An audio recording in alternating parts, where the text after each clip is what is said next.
நேர்களே, சுவிசேஷகர் சுசி பிரபாகரதாஸ் அவர்கள் 1 சாமுவேல் புஸ்தகத்திலிருந்து ஒரு வேத ஆய்வை நடத்த உள்ளார். நிகழ்ச்சியை கேளுங்கள்.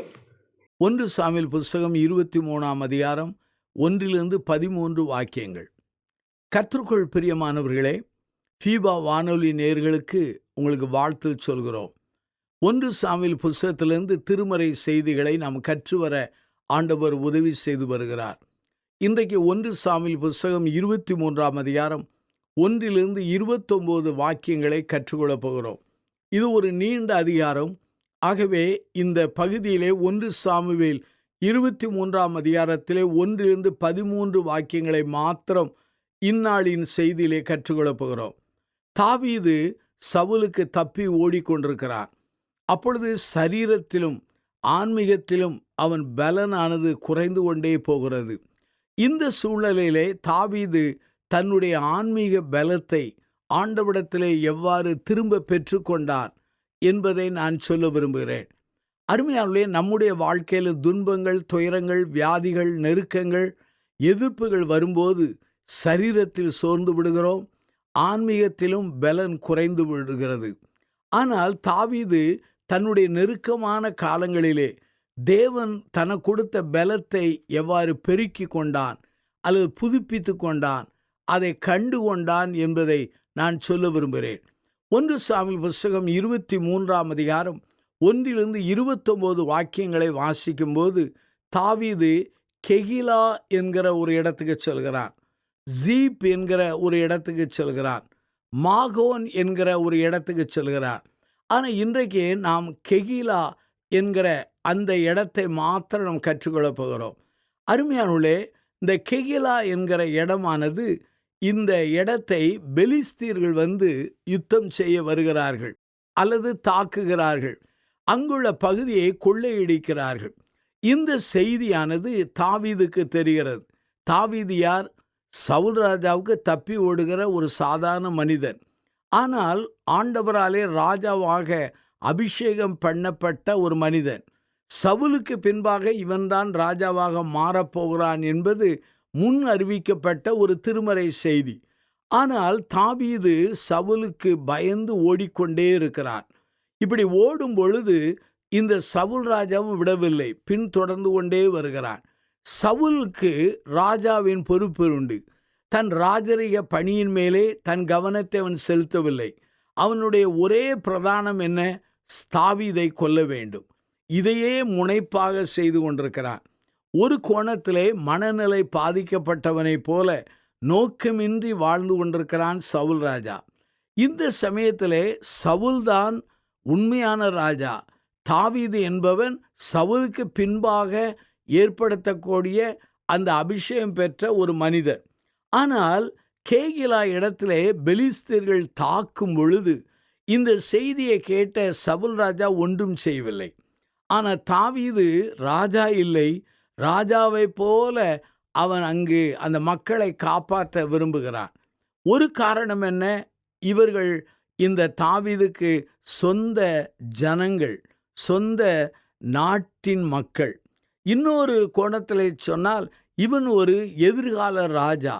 ஆகவே எதிர்கால ராஜாவாக இருக்கிற இவன் அந்த கெகிலா பட்டணத்தை காப்பாற்ற அவனுக்குள்ளே ஒரு முனைப்பு அல்லது ஒரு வாஞ்சை வருகிறது. ஆகவே ஆண்டவருடைய சன்னிதானத்தில் போய் விசாரிக்கிறான்.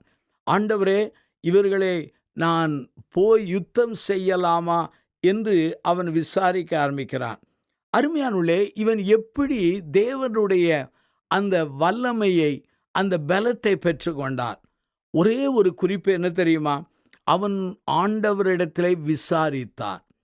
பழைய காலங்களிலே ஆண்டவரிடத்தில் விசாரிப்பது கடினமான ஒரு காரியம். கர்த்தர் மோசேக்கு நேரடியாக பேசினார். ஆனால் சாமுவேல் என்கிற தீர்க்கர்கள் வழியாக பேசினார்.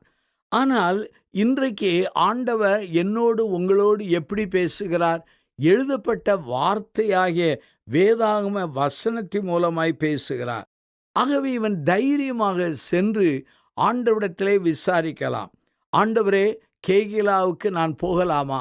பெலிஸ்தரை யுத்தம் செய்யலாமா என்று கேட்கிறான். நீங்கள் 1 சாமுவேல் புஸ்தகம் 23ஆம் அதிகாரம் 1 6 வாக்கியங்களை நீங்கள் கவனித்து பாருங்கள். அவன் மிக தைரியமாக அவன் இந்த யுத்தத்துக்கு சென்றான். காரணம் என்ன தெரியுமா? Trusting God's promise. தேவனுடைய வாக்கு தத்தங்கள் மேலே அவன் உறுதியாய் நம்பிக்கை கொண்டவனாயிருந்தான். அருமையானவர்களே, இவன் விசாரித்தான் என்று 1 சாமுவேல் 23:2 சொல்கிறது. நீ போ, பெலிஸ்தரை முறியடித்து கேகிலாவை ரட்சிப்பாய் என்று கர்த்தர் சொல்கிறார். 1 சாமுவேல் புஸ்தகம் 23:4 பாருங்கள். மறுபடி 2வது முறை விசாரித்த போது கர்த்தர் சொல்கிறார், நீ எழும்பி கெகிலாவுக்கு போ, நான் பெலிஸ்தரை உன் கையிலே ஒப்பு கொடுத்தேன் என்றார். அருமையானவர்களே, தாவீது 2 முறை விசாரிப்பதற்கு காரணம் என்ன? தாவீதினுடைய நம்பிக்கை குறைவா? அவன் வாழ்க்கையின் பயமா? இல்லவே இல்லை. தாவீதோடு இருந்த மனிதர்கள் அவர்கள் வாழ்வில் உள்ள பயமாகும். அவர்கள் சொல்கிற, இதோ இங்கே யூதேயாவிலே இருக்கும்போதே நாம் பயப்படுகிறோம். நாங்கள் பெலிஸ்தரிடத்தில் போய் சேனைகளை எதிர்க்கிறதற்கு கேகிலாவுக்கு போனால் அது எவ்வளவு அதிகம் என்று சொல்கிறார்கள். 1 சாமுவேல் 23:3 இதை காண முடிகிறது. 1 சாமுவேல் 23:6 இந்த மனிதன் தாவீது அபியத்தார் என்கிற அந்த ஆசாரியனை வரவழைத்து ஏபோத்தின் வழியாக கேட்கிறான். இந்த அபியத்தார் யார்? அந்த அகிமேலேக்கின் குமாரனாகிய அபியத்தார் என்று சொல்லப்பட்டிருக்கிறது. அவன் அந்த 85 ஆசாரியர்கள் கொல்லப்படும் போது இவன் தப்பி ஓடி வருகிறான். அவனை தாவீது ஏற்றுக்கொண்டான், அடைக்கலம் கொடுத்தான், பாதுகாத்தான். இந்த அபியத்தார் ஓடி வரும்போது ஏபோத்தை கொண்டு வந்தான். பழைய நாட்களிலே ஏபோத்தின் மூலமாகத்தான் தேவ சித்தத்தை அறிந்து கொள்வார்கள். அருமையானவர்களே, அந்த ஏபோத்தின் வழியாகத்தான் நான் கேகிலாவுக்கு போகலாமா வேண்டாமா என்று கேட்டான். அருமையானவர்களே, கேகிலா என்ற இடமானது அதுலாம் என்ற அந்த இடத்திற்கு தெற்கே 3 மைல் தொலைவிலே உள்ளது. கேகிலா என்பது ஒரு கல்லுகளினால் கட்டப்பட்ட ஒரு அரணான ஒரு பட்டணமாகும். தாழ்பாள்கள் உள்ள கதவுகள் உள்ள பட்டணமாகும். இந்த கேகிலா என்கிற அந்த பட்டணமானது பெலிஸ்தீர்களுடைய எல்லைக்கு ஒட்டி இருக்கிறது. ஆகவே அடிக்கடி பெலிஸ்தீர்கள் இதை தாக்க முற்படுவார்கள். இந்த கேகிலா என்கிற பட்டணத்திற்கும் காத் என்கிற பட்டணத்துக்கு இடையில் உள்ள தூரம் 12 மைல் தான். காத் என்கிற பட்டணமானது பெலிஸ்தீருடைய தலைநகரமாக சொல்லப்படுகிறது. அருமையானவர்களே, பெலிஸ்தீர்கள் இந்த கேகிலாவை தாக்கி யுத்தம் பண்ணி கொள்ளையிடுகிறார்கள் என்ற செய்தி கேட்டபொழுதுதான் தாவீது ஆண்டவரிடத்திலே விசாரிக்கிறான். அருமையான என் சகோதர சகோதரிகளே, ஆண்டவரிடத்திலே விசாரித்து வார்த்தையை பெறுவது இந்த சங்கீதக்காரனாகிய தாவீதின் பழக்கமாயிருந்தது. நம் கையிலே ஏபோத் இல்லை. அப்படியானால் நாம் எங்கே போய் ஏபோத்தை தேடுவது? நீங்கள் பயப்பட வேண்டாம். உங்கள் கையிலே ஒரு ஏபோத் இருக்கிறது. அது என்னவென்றால் எழுதப்பட்ட சத்திய வேதாகமம். அதை ஒழுங்கு கிரமமாக நீங்கள் வாசிப்பீர்கள் என்றால், ஜெபத்தோடு ஆவியானுடைய ஒத்தாசையின்படி நீங்கள் அதை வாசிக்கும் பொழுது ஆண்டவர் வசனத்தின் ஊடாக உங்களோடு பேசுகிறவராய் காணப்படுகிறார். பிரியமானவர்களே, கர்த்தர் கொடுத்த அந்த வாக்குத்தத்தத்தை நம்பி இவன் யுத்தத்துக்கு சென்று கேகிலாவை அவன் ஜெயிக்கிறான். கேகிலா பட்டணத்தை பெலிஸ்தர் கரத்திலிருந்து மீட்டு ரட்சித்தார் என்று சொல்லப்பட்டிருக்கிறது. அருமையானவர்களே, நம்முடைய வாழ்க்கையிலே மிகவும் முக்கியமானது கர்த்தருடைய வார்த்தையை நம்ப வேண்டும். கர்த்தருடைய வாக்குத்தத்தத்தை நம்ப வேண்டும். கர்த்தர் நமக்கு கொடுக்கிற வெளிப்பாட்டை நம்ப வேண்டும். அப்படி நம்பும் பொழுது, அதிலே செயல்படும் பொழுது ஆண்டவர் நமக்கு உதவி செய்வார். இங்கு தாவீது மெய்யான ராஜா அல்ல, ராஜாவாக பிற்காலத்திலே மாறப்பட வேண்டிய ஒரு மனிதன். ஆனால் மெய்யான ராஜாவாகிய சவுல் ராஜா இந்த பெலிஸ்தரிடத்தில் போய் யுத்தம் செய்து கெகிலாவை அவன் போய் பாதுகாக்க அவன் முற்படவே இல்லை. அருமையான என் சகோதர சகோதரிகளே, நம்முடைய வாழ்க்கையை நாம் சிந்திக்க அழைக்கப்படுகிறோம். ஆண்டவரின் வார்த்தையை தேடின மனிதன், ஆண்டவருடைய சித்தத்தை அறிய முற்பட்ட மனிதன், ஆண்டவருடைய வழிநடத்தலை காண முற்பட்ட மனிதன் நம்முடைய வாழ்க்கையிலே தேவ பலத்தை எப்படி பெற்றுக்கொள்வது? தேவ வார்த்தையின் வழியாக, தேவனுடைய சித்தத்தை அறிவதின் வழியாக, தேவனுடைய நோக்கத்தை அறிவதின் வழியாக நம்முடைய வாழ்க்கையிலே தேவ பலத்தை நாம் பெற்றுக்கொள்ள முடிகிறது. சவுல் ராஜாவினுடைய பணி என்ன?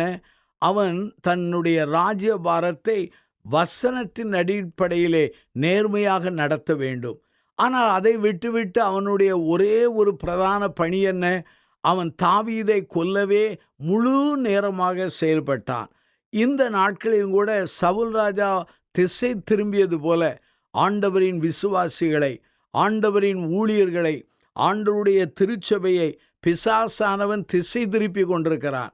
அவளுடைய உண்மையான அழைப்பு நோக்கங்களை விட்டுவிட்டு வேறு எங்கேயோ அவன் வழி தவற வைத்து கொண்டிருக்கிறான். அன்பு கூற வேண்டும் என்பது ஒரு கற்பனையாகும்.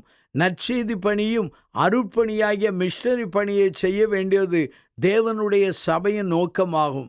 சபைகளை உருவாக்க வேண்டும், ஆத்துமாக்களை கட்டி எழுப்ப வேண்டும், தேவராஜ்யத்தை எழுப்ப வேண்டும் என்பது தேவனுடைய சித்தமாகும். ஆனால் இன்றைக்கு பிசாசானவர் அந்த தேவ சித்தத்தை விட்டுவிட்டு இரண்டாம் தரத்திற்கும் கடையாந்தரமான நோக்கங்களுக்கும் இன்றைக்கி பிசாசானவன் திசை திருப்பி கொண்டிருக்கிறான். அருமையானவர்களே, இந்த அருமையான தாவீது சிங்கத்தை போல தைரியமாயிருந்து அந்த பட்டணத்திலே பெலிஸ்தரோடு போரிட்டு அந்த பட்டணத்தாரை பெலிஸ்தர் கையிலிருந்து காப்பாற்றினான். பிரியமானவர்களே, நீதிமொழியின் புஸ்தகம் 28ஆம் அதிகாரம் 1 பாருங்கள். ஒருவனும் தொடாது இருந்தும் துன்மார்க்கர்கள் ஓடி போகிறார்கள், நீதிமான்களோ சிங்கத்தை போல தைரியமாயிருக்கின்றார்கள். அருமையானவர்களே, ஆண்டவருடைய பிள்ளைகள் சிங்கத்தை போல தைரியமாயிருக்கிறார்கள். தைரியத்துக்கு காரணம் என்ன? தேவனுடைய வார்த்தை, தேவனுடைய சித்தம், தேவனுடைய வழிநடத்தல். இங்கே நீதிமான் என்றால் நீதியோடு சம்பந்தப்பட்டது. நம்முடைய வாழ்க்கையிலே இயற்கையாகவே நாம் நீதிமான் அல்ல. கிறிஸ்து சிலுவையிலே சம்பாதித்த அந்த நீதியின் வழியாக நாம் நீதிமானாக்கப்பட்டிருக்கிறோம். அருமையானவர்களே, சிங்கத்தை போல நாம் தாவீதை போல நாம் தைரியமாக செயல்படுகிறோமா? இந்த கேள்விக்கு நாம் பதில் சொல்ல அழைக்கப்படுகிறோம். அன்பானவர்களே, இங்கே தாவீது தைரியமாக செயல்பட்டான். அவன் செயல்பட்டதற்கு காரணம் என்ன? தேவ வாக்கு தத்தத்து மேல் விசுவாசமும் ஆண்டவர் மேல் உள்ள நம்பிக்கையிலே தைரியத்தில் இருந்தார். ஒவ்வொரு கிறிஸ்தவர்களும் இன்றைக்கு தைரியமாய் செயல்பட வேண்டும். தைரியமாய் செயல்படுவதற்கு 3 காரணங்களை உங்கள் முன்னாலே வைக்கிறேன். ஒன்று, ப்ராமிசஸ் ஆஃப் காட், தேவனுடைய வாக்கு தத்தங்கள். இரண்டாவது, பவர் ஆஃப் காட், தேவனுடைய வல்லமை. மூன்றாவது, பிரசன்ஸ் ஆஃப் காட், தேவனுடைய அந்த பிரசன்னம் அல்லது அந்த மகிமையை நான் சொல்ல விரும்புகிறேன். Promises of God, power of God, இந்த பிரசன்ஸ் ஆஃப் காட், தேவனுடைய பிரசன்னத்தை நான் சொல்லுகிறேன். சங்கீதம் 118ஆம் சங்கீதம் 6 பாருங்கள். கர்த்தர் என் பட்சத்தில் இருக்கும்போது நான் பயப்படேன், மனுஷன் எனக்கு என்ன செய்வான் என்று சங்கீதக்காரன் சொல்கிறார். அப்படியானால் நம்முடைய வாழ்க்கையிலே தைரியத்தோடு நாம் ஆண்டவருடைய வாக்கு தத்தத்தை வைத்து வார்த்தைகளை வைத்து முன்னேற வேண்டும் என்று சொன்னேன். ஆனால் தாவீது வார்த்தைகளை பெறுவதற்கு தேவ சமூகத்தில் போய் ஏபோத்தின் வழியாக பெற்றுக்கொண்டார். இரண்டாவதாக, நம்முடைய வாழ்க்கையிலே மிகுந்த புத்திசாலியாய் காணப்பட வேண்டும். ஆங்கிலத்திலே பி வைஸ் என்று சொல்லலாம். ஏனென்றால் அவாய்டிங் அன்னெசரி, அது டேஞ்சர்ஸ் என்று சொல்லலாம். அதாவது தவிர்க்க முடியாத அவசியமில்லாத அந்த ஆபத்துகளை நாம் ஒதுக்க அழைக்கப்படுகிறோம். இந்த அதிகாரத்திலே 7லிருந்து 13 வாக்கியங்களை வாசித்து பாருங்கள். 1 சாமுவேல் 23ஆம் அதிகாரம் 7லிருந்து 13 வாக்கியங்களை வாசித்து பாருங்கள். அங்கே கேகிலா பட்டணமானது கதவுகள் தாழ்பாள்கள் உள்ள பட்டணம். தாவீது அந்த கேகிலாவிலே இருக்கிறான் என்று அங்கு சவுல் ராஜா கேள்விப்பட்ட உடனே சவுல் புறப்படுகிறான். சவுல் சொல்கிறான், தேவனாகிய கர்த்தர் தாவீதை என் கையில் ஒப்பு கொடுத்தார் என்று சொல்கிறார். கொஞ்சம் சிந்தித்து பாருங்கள். தாவீதோடு ஆண்டவர் இருக்கிறார், சவுலுக்கு ஆண்டவர் எதிரடையாக இருக்கிறார். ஆனால் சவுல் சொல்கிறார், தாவீதை கர்த்தர் என் கையிலே ஒப்பு கொடுத்தார் என்று சொல்கிறார். காரணம் என்ன? தேவனுடைய அந்த சித்தத்தை அவர் தவறாக மிஸ்இன்டர்ப்ரெட், அதாவது தவறாய் அவர் புரிந்து கொள்கிறவராய் காணப்படுகிறார். அருமையானுள்ளே, ஆகவே சவுல் ராஜா எல்லா மனிதரையும் அழைக்கிறார். நாம் கேகிலாவுக்கு போய் அந்த பட்டணத்தை முற்றுகை போடுவோம் என்று சொல்லி எல்லா மனிதரையும் அழைக்கிறார். இந்த செய்தி தாவீதுக்கு வருகிறது. தாவீது காப்பாற்றிதான் கேகிலா பட்டணத்தார் தேவ ஒத்தாசையினாலே பெலிஸ்தேர் கையிலிருந்து மீட்கப்பட்டு அவர்கள் அமைதியோடு வாழ்கிறார்கள். இப்போது தங்கள் சொந்த ராஜா தன் மனிதர்களோடு வந்து பட்டணத்தை முற்றுகை போட்டு அதை தரைமட்டமாய் இடித்து தாவீதை பிடிக்க வேண்டும் என்று வருகிறார்கள். அந்த சூழ்நிலையை அறிந்து கொண்ட தாவீது என்ன செய்கிறான்? தனக்கு பொல்லாப்பு நேரிடுகிறது என்று அறிந்தபோது அவன் அபியத்தார் என்கிற அந்த ஆசாரியனை கொண்டு வர சொல்லி அவனிடத்தில் உள்ள ஏபோத்தை வைத்து தேவனுடைய வார்த்தையை விசாரிக்கிறான். அருமையானவர்களே, வழிநடத்தலுக்கும் தேவனுடைய வார்த்தையை விசாரித்தான். அதே சமயத்தில் ஆபத்து தனக்கு கிட்டி சேரும் போதும் தேவனுடைய வார்த்தையை விசாரித்தான். பிறர் ஆபத்திலே மாட்டிக்கொள்ளும் போது அவர்களை விடுவிப்பதற்கு தேவ வார்த்தையை விசாரித்தான். தான் ஆபத்திலே சிக்கும் பொழுதும் தேவனுடைய வார்த்தையை விசாரித்தான். 1 சாமுவேல் புஸ்தகம் 23ஆம் அதிகாரம் 10-12 வாக்கியங்களை வாசித்து பாருங்கள். இங்கே தாவீது ஏபோத்தின் மூலமாக தேவனிடத்தில் பேசுகிறான். இந்த பேசுகிறதைத்தான் பிரார்த்தனை என்று சொல்லலாம். அவன் சொல்லுகிறான், சவுல் வருவானா என்று கேட்கிறான். சவுல் கையிலே இந்த கேகிலா பட்டணத்தார் என்னையும் என் ஜனத்தாரையும் ஒப்பு கொடுப்பார்களா என்று கேட்கிறான். அப்போது கேட்கும்போது ஆண்டவராகிய கர்த்தர் சொல்கிறார், சவுல் வருவான். அதே சமயத்தில் கேகிலா பட்டணத்தார் உன்னையும் உன் ஜனங்களை ஒப்பு கொடுப்பார்கள் என்று சொல்லி அவர் பேசுகிறார். அருமையானுடைய கடந்த காலம் நமக்கு தெரியும், நிகழ்காலம் நமக்கு தெரியும், எதிர்காலம் நம்மை படைத்து ஆட்கொண்ட ஜீவிக்கிற கர்த்தருக்கு ஒருவருக்கே தெரியும். ஆகவே தாவீது கேட்டபோது தாவீதைக்கு ஆண்டவர் எதிர்கால திட்டத்தை அங்கு வலியுறுத்துகிறார். அருமையான என் சகோதர சகோதரிகளே, இந்த கேகிலா பட்டணத்தார் இந்த அருமையான தாவீதை ராஜாவின் கையில் ஒப்பு கொடுப்பார்களா என்றால் கர்த்தர் சொல்கிறார் ஒப்பு கொடுப்பார் என்று. நம்முடைய மனித யூகத்தின்படி பார்த்தால் தங்களுக்காக யுத்தம் செய்து தங்களை விடுவித்த தாவீதை எந்த மனிதனும் ஒப்பு கொடுக்க மாட்டார்கள். ஏனென்றால் நன்றி உழவர்களாக இருப்பார்கள். ஆனால் கர்த்தர் சொல்கிறார் இந்த கேகிலா பட்டணத்தை ஒப்பு கொடுப்பார்கள் என்று. காரணம் என்ன என்று நமக்கு தெரியவில்லை. மனிதர்கள் எப்போதுமே மனிதர்கள்தான், சூழ்நிலைக்கு தக்கபடி மாறுவார்கள். நன்றியோடு இருக்கிறவர்கள் 100% மக்கள்தான். மற்றவர்களெல்லாம் கால சூழ்நிலைக்கு தக்கபடி தங்களுக்கு வாய்ப்பு வரும்போதெல்லாம் இவர்கள் மாறிக்கொள்வார்கள். ஆகவே இந்த சூழ்நிலையிலே கேகிலா பட்டணத்தார் மாறுவது இயற்கையான ஒரு காரியம், நமக்கோ அதிர்ச்சியான காரியம். ஆனால் ஆண்டவர் சொல்கிறார், அவர்கள் உன்னை ஒப்பு கொடுப்பார்கள். உடனே தாவீது தன்னோடு இருந்த 600 நபர்களோடு அந்த இடத்தை விட்டு கடந்து போகிறான். தாவீது செய்வது ஒரு புத்திசாலித்தனமான காரியம். ஏனென்றால் இவன் கடந்து சென்றதினாலே சவுல் ராஜா அங்கு வரமாட்டான். சவுல் வந்தால் அந்த பட்டயத்தை சுற்றிலும் முற்றுகை போட்டு பட்டணத்தை தரைமட்டமாக இடிப்பான். ஆண்டவர் சொன்னபடி இந்த கேகிலா பட்டணத்தார் தாவீதையும் அவன் மனிதர்களையும் சவுல் கையில் ஒப்பு கொடுக்கலாம். இதற்கெல்லாம் மாற்றாகத்தான் தாவீது அந்த இடத்தை விட்டு கடந்து போனதினாலே சவுல் வருவது நின்று போனது. சவுலாலே கேகிலா பட்டணத்துக்கு வருவது நின்று போனது. கேகிலா பட்டணத்தார் சவுல் கையிலே இந்த தாவீதை ஒப்பு கொடுக்கிறதும் அது நிறுத்தப்பட்ட ஒன்றாகும். அருமையான என் சகோதர சகோதரிகளே, ஆண்டவரிடத்திலே தன்னுடைய வல்லமையை அவன் எப்படி கண்டுகொண்டான், பெருக்கி கொண்டான் என்றால், ஒன்று தேவனுடைய வார்த்தையை கற்றுக்கொண்டான், தேவ சித்தத்தை அறிந்து கொண்டான், தேவ திட்டத்தை அறிந்து கொண்டான், தேவனோடு அவன் பேச ஆரம்பித்தான், தேவனோடு அடிக்கடி தொடர்பில் இருந்தான், தேவனுடைய கட்டுப்பாட்டுக்குள்ளே அவன் வாழ ஆரம்பித்தான், தேவனுடைய மனது இசைவுக்கு தக்கபடி தன் வாழ்க்கையின் ஓட்டத்தை அமைத்து கொண்டான். அருமையானவர்களே, இந்த செய்தியை கேட்டுக்கொண்டிருக்கிற நம்முடைய வாழ்க்கை எப்படி இருக்கிறது? எந்த சூழ்நிலை இருக்கிறது? எந்த நிலையில் இருக்கிற முதலாவது கர்த்தருடைய வார்த்தையின் மேலே அவனுக்கு நம்பிக்கை இருந்தது. இரண்டாவது சூழ்நிலையிலே புத்திசாலியாய் நடந்தான். மத்தேயு 10:16 உங்களுக்காக நான் வாசிக்கிறேன். ஆடுகளை ஓநாய்களுக்குள்ளே அனுப்புகிறது போல இதோ நான் உங்களை அனுப்புகிறேன்.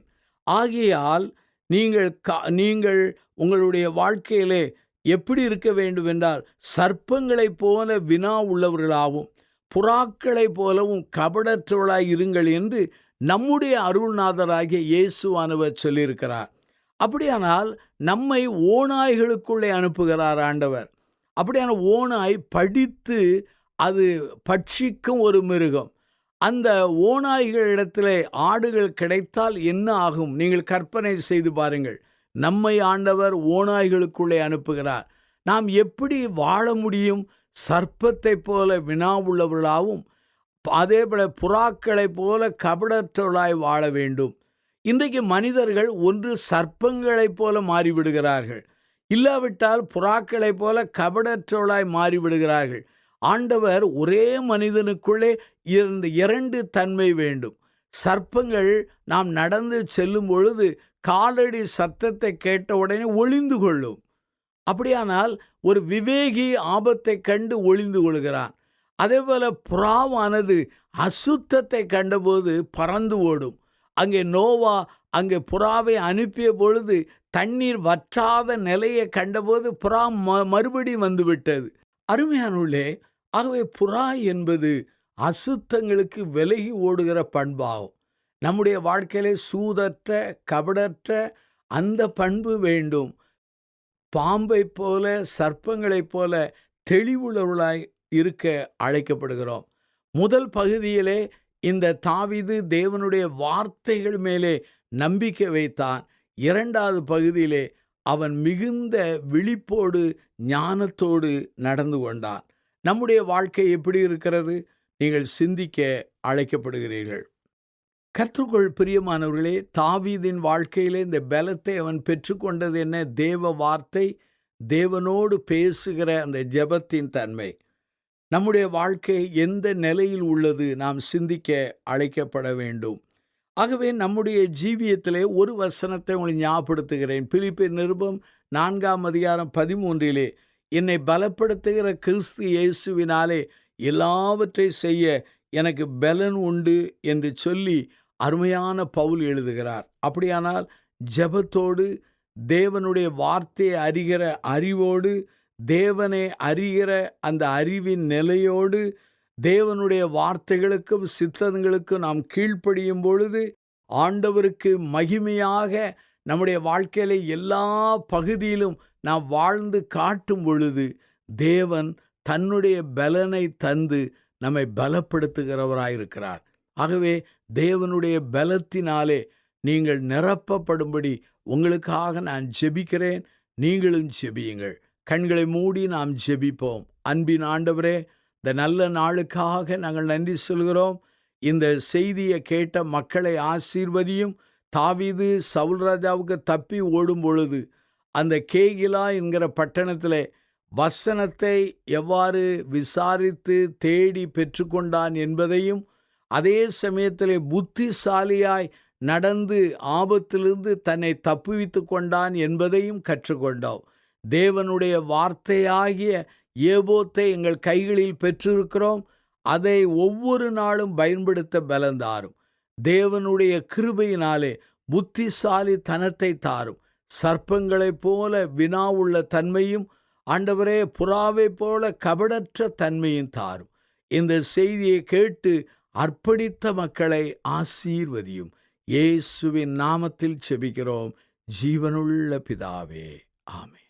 நேர்களே, இன்றைய நிகழ்ச்சியில் சுவிசேஷகர் சுசி பிரபாகரதாஸ் அவர்கள் நிகழ்த்திய வேத ஆய்வை கேட்டீர்கள். இதன் தொடர்ச்சியை அடுத்த நிகழ்ச்சியில் கேட்க தவறாதீர்கள்.